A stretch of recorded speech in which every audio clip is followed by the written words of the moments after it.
ಪಾಸಿಟಿವ್ನಲ್ಲಿ 3 of wands, page of wands, sun card represent ಆಗಿದೆ. ಕೆಲವೊಬ್ಬರಿಗೆ long distance relationship ಅನ್ನ represent ಮಾಡ್ತಾ ಇದೆ.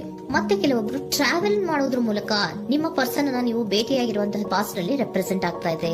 ನಿಮ್ಮ ಪಾಸ್ಟ್ ನಲ್ಲಿ ನಿಮ್ಮ ಲವ್ ಲೈಫ್ ನ ವಿಚಾರದಲ್ಲಿ ಒಂದು ರೊಮ್ಯಾಂಟಿಕ್ ಇತ್ತು, ಒಂದು ರೀತಿಯ ಕ್ಯೂರಿಯಾಸಿಟಿ ಇತ್ತು, ಒಂದು ಎಂಜಾಯ್ ಇತ್ತು. ಕೆಲವೊಂದು ರೀತಿಯ ಮೆಸೇಜ್ ಗಳನ್ನ ಎಕ್ಸ್ಚೇಂಜಿಂಗ್ ಮಾಡ್ಕೋತಾ ಇದ್ರಿ, ಫೋನ್ಗಳ ಮೂಲಕ ಅಥವಾ ವಾಟ್ಸ್ಆಪ್ ಗಳ ಮೂಲಕ ಮೆಸೇಜ್ ಗಳನ್ನ ಕಳಿಸ್ಕೊಳ್ಳುವಂತಹದ್ದು, ಒಂದು ರೀತಿಯ ಕ್ಯೂರಿಯಾಸಿಟಿ, ಎಕ್ಸೈಟ್ಮೆಂಟ್ ಗಳೆಲ್ಲ ನಿಮ್ಮ ಲವ್ ಲೈಫ್ ನ ವಿಚಾರದಲ್ಲಿ ಇತ್ತು. ಪಾಸ್ಟ್ ನಲ್ಲಿ ಕೂಡ ನಿಮ್ಮ ಲವ್ ಲೈಫ್ ನ ವಿಚಾರದಲ್ಲಿ ಯಾವುದೇ ರೀತಿಯ ತೊಂದರೆಗಳಿರಲಿಲ್ಲ. ಸೊ ಪಾಸಿಟಿವ್ ಆಗಿತ್ತು. ಪಾಸಿಟಿವ್ ಚೇಂಜಸ್ ಗಳು, ಬದಲಾವಣೆಗಳನ್ನೇ ನೀವು ನೋಡಿದ್ದೀರಾ. ಯಾವುದೇ ರೀತಿಯ ತೊಂದರೆಗಳೇನು, ಜಗಳಗಳೇನು ಇಲ್ಲದೆ ಇರುವಂತಹದ್ದು ರೆಪ್ರೆಸೆಂಟ್ ಆಗ್ತಾ ಇದೆ. ಅಟ್ ದ ಪ್ರೆಸೆಂಟ್ ಸಿಚುಯೇಷನ್ ಹೇಗಿದೆ?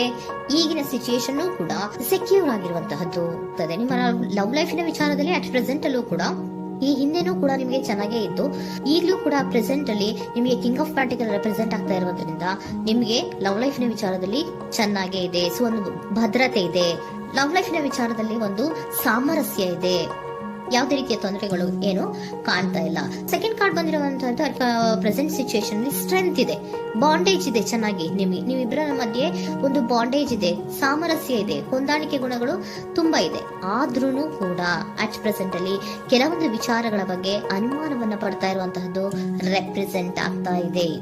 ಅಟ್ ಪ್ರೆಸೆಂಟ್ ಅಲ್ಲಿ ನೀವು ಕೆಲವೊಂದು ವಿಚಾರಗಳ ಬಗ್ಗೆ ನಿಮ್ಮ ಮೇಲೆ ನೀವು ಕೆಲವೊಂದು ಡೌಟ್ ಅನ್ನ ಪಡ್ತಾ ಇರುವಂತಹದ್ದು ರೆಪ್ರೆಸೆಂಟ್ ಆಗ್ತಾ ಇದೆ. ನಿಮ್ ಲವ್ ಲೈಫ್ ನಲ್ಲಿ ಕೆಲವೊಂದು ರೀತಿಯ ಭದ್ರತೆಗಳಿದೆ. ಸೊ ಯಾವುದೇ ರೀತಿಯ ತೊಂದರೆಗಳೇನೂ ಇಲ್ಲ, ಒಂದು ರೀತಿಯ ಗುಡ್ ಬಾಂಡೇಜ್ ಇದೆ. ಆದ್ರೂ ಕೂಡ ನಿಮ್ಮಲ್ಲಿ ಯಾಕೋ ಆತ್ಮವಿಶ್ವಾಸ ಇಲ್ಲ, ಆತ್ಮವಿಶ್ವಾಸದ ಕೊರತೆಗಳು ರೆಪ್ರೆಸೆಂಟ್ ಆಗ್ತಾ ಇದೆ. ಯಾವುದೋ ಕೆಲವೊಂದು ಅನುಮಾನಗಳು ನಿಮ್ಮಲ್ಲಿ ನಿಮ್ಮ ಲವ್ ಲೈಫಿನ ವಿಚಾರವಾಗಿ ಇರುವಂತಹದ್ದು ರೆಪ್ರೆಸೆಂಟ್ ಆಗ್ತಾ ಇದೆ. ಏನಾದ್ರೂ ತೊಂದರೆ ಆಗ್ತಾ ಇದೆಯಾ, ನನ್ನ ಲವ್ ಲೈಫಿನ ವಿಚಾರವಾಗಿ ಏನಾದ್ರೂ ತೊಂದರೆ ಆಗ್ತಾ ಇದೆಯಾ ಅಂತ ನಿಮ್ಮಲ್ಲಿ ನೀವು ಅನುಮಾನವನ್ನ ಪಡ್ತಾ ಇರುವಂತಹದ್ದು ರೆಪ್ರೆಸೆಂಟ್ ಆಗ್ತಾ ಇದೆ. ಫ್ಯೂಚರಿನ ಬಗ್ಗೆ ಹೇಳೋದಾದ್ರೆ ಕ್ವೀನ್ ಆಫ್ ಪ್ಯಾಂಟಿಕಲ್ಸ್ ಬಂದಿದೆ. ಕ್ವೀನ್ ಆಫ್ ಪ್ಯಾಂಟಿಕಲ್ಸ್ ಬಂದಿರುವಂತಹದ್ದೇನು, ಒಂದು ರೀತಿಯ ಪೋಷಣೆಯನ್ನ ಮಾಡುವಂತಹದ್ದು ರೆಪ್ರೆಸೆಂಟ್ ಆಗ್ತಾ ಇದೆ. ಯಾಕಂದ್ರೆ ನಿಮ್ಮ ಲವ್ ಲೈಫ್ ನ ವಿಚಾರವಾಗಿ ಅಟ್ ಪ್ರೆಸೆಂಟ್ ಅಲ್ಲಿ ಕೆಲವೊಂದು ವಿಚಾರಗಳಲ್ಲಿ ಸ್ಟೇಬಲ್ ರಿಲೇಶನ್ಶಿಪ್ ಅಲ್ಲಿ ಇದ್ರು, ಒಂದು ಗುಡ್ ಬಾಂಡೇಜ್ ಇದ್ರೂ ಕೂಡ ನೀವ್ ಯಾಕೋ ಕೆಲವೊಂದು ವಿಚಾರಗಳ ಬಗ್ಗೆ ಅನುಮಾನವನ್ನ ಪಡ್ತಾ ಇರುವಂತಹದ್ದು, ಅದನ್ನ ರಕ್ಷಣೆ ಮಾಡೋದ್ರೊಳಗೆ ಹೆಚ್ಚು ಗಮನವನ್ನ ಕೊಡ್ತಾ ಇರುವಂತಹದ್ದು ರೆಪ್ರೆಸೆಂಟ್ ಆಗ್ತಾ ಇದೆ.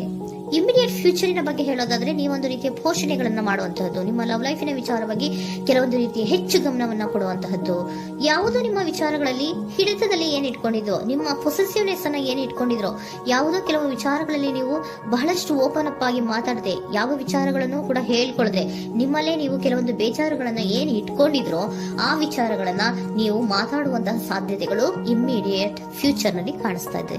ಯಾವುದೋ ಕೆಲವೊಂದು ವಿಚಾರ, ಯಾಕೆ ಯಾವುದೋ ಕೆಲವು ವಿಚಾರಗಳಲ್ಲಿ ನಿಮಗೆ ಅನುಮಾನಗಳು ರೆಪ್ರೆಸೆಂಟ್ ಆಗ್ತದೆ.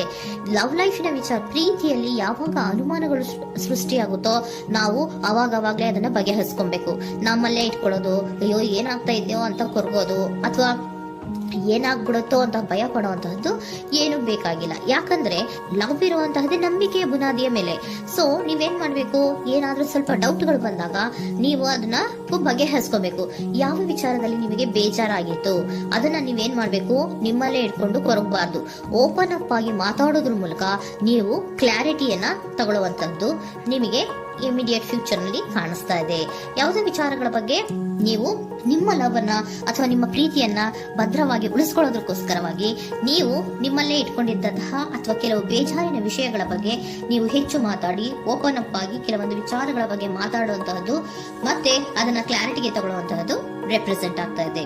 ನಿಮ್ಮಲ್ಲಿ ಬಾಟಮ್ ಆಫ್ ದ ಡಕ್ ಅಲ್ಲಿ ಬಂದಿರುವಂತಹದ್ದೇ ಅದು. ಖುಷಿಯಾಗಿರ್ಬೇಕು, ಸಂತೋಷವಾಗಿರ್ಬೇಕು, ನಮ್ಮ ಲವ್ ಲೈಫಿನ ವಿಚಾರದಲ್ಲಿ ಒಂದು ಎಂಜಾಯ್ ಇರಬೇಕು, ಮತ್ತೆ ನೆಮ್ಮದಿ ಇರಬೇಕು, ಯಾವುದೇ ರೀತಿ ಗಲಿಬಿಲಿಗಳಿರಬಾರ್ದು ಅನ್ನುವಂತಹದ್ದೇ ನಿಮ್ಮ ಎನರ್ಜಿಯಲ್ಲಿ ರೆಪ್ರೆಸೆಂಟ್ ಆಗ್ತಾ ಇರೋದು.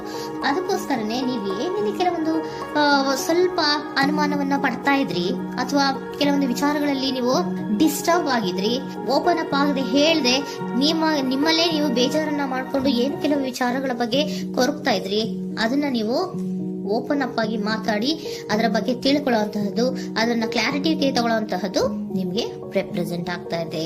ಪಾಸ್ಟಿನಲ್ಲಿ ನಿಮ್ಗೆ ತುಂಬಾನೇ ಚೆನ್ನಾಗಿತ್ತು, ಅಟ್ ಪ್ರೆಸೆಂಟ್ ನಲ್ಲೂ ತುಂಬಾನೇ ಚೆನ್ನಾಗಿದೆ. ಬಟ್ ಕೆಲವೊಂದು ವಿಚಾರಗಳ ಬಗ್ಗೆ ನೀವು ಸೆಲ್ಫ್ ಡೌಟ್ ಅನ್ನ ಪಡ್ತಾ ಇರುವಂತಹದ್ದು ರೆಪ್ರೆಸೆಂಟ್ ಆಗ್ತಾ ಇದೆ.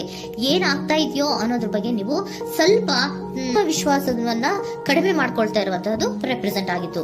ಬಟ್ ಆದ್ರೆ ಇನ್ನು ಇಮಿಡಿಯೇಟ್ ಫ್ಯೂಚರ್ ನಲ್ಲಿ ಏನಪ್ಪಾ ಅಂದ್ರೆ ನಿಮ್ಮ ಲವ್ ಲೈಫ್ ಅನ್ನ ನಾವು ಉಳಿಸ್ಕೊಬೇಕು, ನಾನು ಎಲ್ಲವನ್ನ ನನ್ನ ಕಂಟ್ರೋಲ್ ಅಲ್ಲೇ ಇಟ್ಕೊಂಡು ಅಥವಾ ಪೊಸೆಸಿವ್ನೆಸ್ ಅನ್ನ ಬೆಳೆಸ್ಕೊಂಡು ನಾನೇ ಬೇಜಾರು ಮಾಡ್ಕೊಂಡಿದ್ರೆ ಸರಿ ಇಲ್ಲ, ನಾನು ಓಪನ್ ಅಪ್ ಆಗಿ ಮಾತಾಡಿ ಕೆಲವೊಂದು ವಿಚಾರಗಳ ಬಗ್ಗೆ ನಾನು ಕ್ಲಾರಿಟಿಯನ್ನ ತಗೋಬೇಕು ಅಂತ ಆಲೋಚನೆಯನ್ನ ಮಾಡ್ತಾ ಇರುವಂತಹದ್ದು ರೆಪ್ರೆಸೆಂಟ್ ಆಗ್ತಾ ಇದೆ.